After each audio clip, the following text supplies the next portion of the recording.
Number છે? ચોકડામાંથી કયું ચિત્ર શીખ્યા હતા?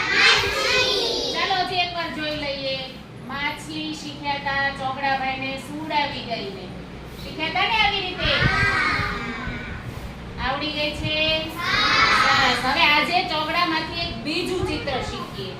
જો કહી દેજો મને કે આ શેનું ચિત્ર છે? શું છે આ? કયો અક્ષર છે?